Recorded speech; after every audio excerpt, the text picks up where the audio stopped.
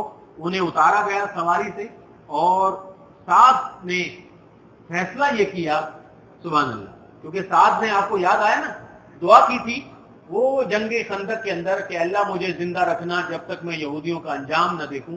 تو انہوں نے فیصلہ یہ کیا کہ ان میں جتنے فوجی ہیں جو جنگ کرنے والے تھے مسلمانوں کے خلاف اور جنہوں نے نبی صلی اللہ علیہ وسلم کو گالیاں دی تھی، ان سب کو تو قتل کیا جائے گا، ان میں جو بچے ہیں اور ان کی عورتیں ہیں ان کو معاف کر دیا جائے گا۔ یہ فیصلہ کر کے وہ واپس مدینہ چلے جاتے ہیں۔ اس کے مطابق یہودیوں کے اس قبیلے کا صفایا کیا گیا اور پھر امن اور سکون ہو گیا۔ اس اللہ اکبر، اس کے بعد جیسے ہی حضرت سعد مدینہ آتے ہیں ان کے زخموں سے خون نکلنے شروع ہو گیا اور ان کی شہادت واقع ہو گئی۔ اللہ اکبر، اللہ اکبر۔ نبی کریم صلی اللہ علیہ وسلم جلدی سے مدینہ آئے تاکہ حضرت سعد کے جنازے میں شریک ہوں۔ صحابہ نے کہا کہ اللہ کے رسول، صاحب کی جب ہم نے میت اٹھائی ہے تو وہ بہت ہلکی ہے، وزن ہی نہیں ہے اس کے اندر۔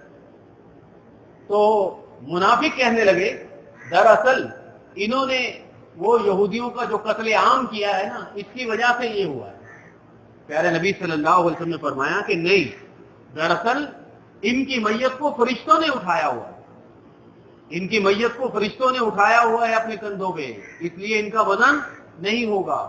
پھر نبی کریم صلی اللہ علیہ وسلم نے ان کی جنازہ ادا کیا اور فرمایا کہ اہتز العرش لموت سعد، سعد کی موت کے اوپر عرش الہی بھی حرکت میں آ گئی۔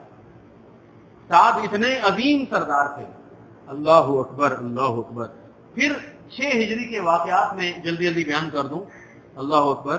پیارے نبی صلی اللہ علیہ وسلم، یہ بڑے بڑے جنگیں ختم ہو گئی، اب چھوٹے چھوٹے واقعات ہوں گے، ان کو کئیوں کو میں نے چھوڑ دیا ہے، مختصر۔ یمامہ قبیلے کا ایک سردار تھا، اس کا نام ہے سمامہ بن اسال۔ اس کو مسیلمہ کذاب نے کہا کہ تم بہادر سردار ہو، آؤ اور جا کر نبی کریم صلی اللہ علیہ وسلم کو نعوذ باللہ قتل کر کے آؤ۔ اور وہ اتنا بہادر تھا کہ اکیلا گھر سے نکلا، مدینہ جاؤں گا اور پیارے نبی صلی اللہ علیہ وسلم کا کام تمام کروں گا اسلحہ لے کر۔ لیکن وہ صحابہ کے ہاتھوں گرفتار ہو گیا۔ گرفتار کرنے کے بعد صحابہ اسے لے کر مسجد نبوی آ جاتے اور مسجد نبوی کے ستون سے باندھ چکے۔ پیارے نبی صلی اللہ علیہ وسلم کو سب پتہ چل گیا کہ آیا کس لیے تھا، قتل کرنے کے لیے، اب یہ گرفتار ہے۔ پیارے نبی صلی اللہ علیہ وسلم مسجد میں آئے اور اسے کہا کہ تم کیا چاہتے ہو؟ ماذا عندک یا سمامہ؟ سمامہ نے کہا ان تنعم علی شاکر، اگر آپ مجھ پر احسان کر کے معاف کر دیں گے، چھوڑ دیں گے مجھے، تو میں آپ کا شکر گزار بن جاؤں گا۔ میں بڑا سردار ہوں، ہمیشہ میری دوستی رہے گی، اور اگر مجھے قتل کرو گے، یاد رکھنا میرا قبیلہ بہت بڑا ہے، وہ میرے قتل کا بدلہ لے۔ ٹھیک ہے جی۔ پیارے نبی صلی اللہ علیہ وسلم نے چھوڑ دیا، ستون سے بندھے ہوئے۔ دوسرا دن پھر آپ نے اس کی حال چال پوچھا، تیسرا دن پھر حال چال پوچھا، تیسرے دن بھی اس نے یہی کہا کہ اگر مجھے معاف کر دو گے تو ٹھیک ہے، میں آپ کا احسان مند ہوں گا، اگر مجھے مارو گے تو پھر میرا بدلہ بھی ہوگا۔ پیارے نبی صلی اللہ علیہ وسلم نے فرمایا اسے چھوڑ دو۔ اتلقوا سمامہ، سمامہ باہر نکلا، ایک باغ میں گیا، غسل کیا، غسل کرنے کے بعد دوبارہ گرفتار ہونے کے لیے آ گیا، گرفتار محبت کے لیے کہ کیا اسیری ہے کیا رہائی ہے، اپنا بنا کے چھوڑ دیا، کیا اسیری ہے کیا رہائی ہے، کہ اللہ کے رسول اب مجھے آپ کی غلامی پسند، اب میں یہاں سے نہیں جاؤں گا، مجھے مسلمان کر لیجیے۔ کلمہ پڑھ کے مسلمان ہو جاتے ہیں۔ اللہ اکبر۔ آگے چلے، کہا اللہ کے رسول میں مکہ جاؤں گا اور عمرہ کروں گا، اجازت ہے، نبی صلی اللہ علیہ وسلم نے فرمایا جاؤ مکہ عمرہ کرو۔ مکہ میں عمرہ کیا، کسی مشرک نے چھیڑا کہ اے ثمامہ بڑے بہادر تھے، تم بھی مسلمان ہو گئے ہو؟ تو انہوں نے کہا کہ ہاں میں مسلمان ہوں، اور یاد رکھنا اب مکہ والوں کے لیے جو میرا قبیلہ تمہیں گندم بھیجتا تھا، اب تمہارے پاس ایک دانہ گندم نہیں آئے گی، تم بھوکے مرو گے۔ یہ کہہ کر وہ چلے گئے۔ اللہ اکبر۔ مکہ کے لوگوں نے نبی صلی اللہ علیہ وسلم کو خط لکھا کہ برائے مہربانی آپ اپنے غلام ثمامہ کو کہیے کہ ہمیں کم از کم بیچنے کے لیے گندم تو بھیجا کرے، ہم بھوکے ہیں۔ تو نبی کریم صلی اللہ علیہ وسلم نے ثمامہ کو اجازت دی، حکم دیا کہ مکہ والوں کے لیے گندم بند نہ کرو۔ آپ دیکھیں اس کے اوپر بڑی طویل باتیں تھی، 1-2 منٹ کے لیے آپ سمجھیں۔ چاہتے تو نبی صلی اللہ علیہ وسلم پہلے دن ہی اسے چھوڑ دیتے، 3 دن مسجد میں کیوں رکھا؟ اللہ اکبر۔ اس لیے کہ وہ مشرک ہے، اس نے کبھی مسلمانوں کی عبادت گاہ کو دیکھا ہی نہیں تھا۔ آپ چاہتے تھے کہ وہ صحابہ کی محبت دیکھے، صحابہ کی طریقہ عبادت دیکھے، صحابہ کا اخلاق دیکھے، ان کی محبت اور ان کا کردار دیکھے اپنی آنکھوں سے۔ جب دیکھ لیا تبلیغ نہیں کی، بس اپنا عمل دکھایا اور چھوڑ دیا۔ اب وہ بندہ لمبے لمبی تقریریں اور درس تو اس نے سنے نہیں تھے، لیکن انہوں نے صحابہ کی زندگی دیکھی تھی، اور آپ کی نمازیں دیکھی، آپ کا نبی صلی اللہ علیہ وسلم کی اطاعت دیکھی، آپس میں اخلاق دیکھا، کیسا ان کا اخلاق ہے، کیسی مہمان نوازی ہے، کیسی یہ عزت کرتے ہیں۔ انہی چیزوں کے ہاتھوں وہ قربان ہو گیا اور وہ مسلمان ہونے پر تیار ہو گیا۔ یہ چیزیں مسلمانوں کافروں کے لیے چھوڑو، آپس میں مسلمان ایک دوسرے کے لیے کرنے لگ جائیں کہ آپ کی مسجد میں دوسرے فرقے کا بندہ آ جائے تو آ جائے، یار کیا ہو گیا، کھلے دل سے اس کو گلے لگائیں کہ بھائی ٹھیک ہے تم کسی بھی طریقے سے پڑھو نماز، بس سجدہ تو کرو اللہ کو۔ اگر آپ کا اخلاق اچھا ہوگا، آپ کی نماز اچھی ہوگی، آپ کا طریقہ عبادت اچھا ہوگا، انشاءاللہ اس کے اوپر اثر کرے گا۔ اور اگر آپ اسے ڈرو گے کہ نہیں بھائی یہ کیوں آتا ہے، اس کا مطلب یہ ہے کہ تم کمزور ہو، بد اخلاق ہو، اور بد اخلاقی سے جو آتا ہے اسے بھی بھگاتے ہو۔ یہ ہماری مسجدوں کے حالات ہیں کہ اکثر مسجدوں میں نمازی ایک دوسرے سے ناراض ہوتے ہیں، اور بہت ساری مسجدوں میں، یہاں نہیں بہت ساری مسجدوں میں گیا ہوں کہ جہاں امام اور مؤذن سے مقتدی ناراض ہوتے ہیں، امام اور مؤذن اپنی انتظامیہ سے ناراض ہوتا ہے، انتظامیہ اس سے نفرت کرتی ہے، سب ایک دوسرے سے نفرت کر رہے ہیں۔ بھائی کیا ہو رہا ہے یار، کیا ہو رہا ہے؟ لوگ کہتے ہیں کہ بھائی یہاں آپ ہمارے مسجد میں درس دینا اور برائے مہربانی ہماری انتظامیہ کو سمجھانا، وہ ہم پہ ظلم کر دیا، یاد ہوگی۔ کیسے کیسے لوگ ہیں، کس طرح ایک دوسرے سے ہم نفرت کرتے ہیں۔ یار ایک مسجد میں بندہ آتا ہے، وہ مسجد میں بس سب کو تنگ ہی کرتا ہے، تو یہ بھی کوئی بات ہے؟ ہم مسجد میں احسان کرنے آتے ہیں، ہم صرف اور صرف اللہ کو راضی کرنے کے لیے آئے، اپنے گناہوں کو سامنے رکھیں اور روتے ہوئے مسجد میں آئیں اور آنکھیں آنسو بہاتے ہوئے چلے جائیں، کسی کی کوئی خبر نہیں بھائی، کسی پر ہمارا کوئی احسان نہیں، بس صرف ہم اللہ کے لیے آتے ہیں۔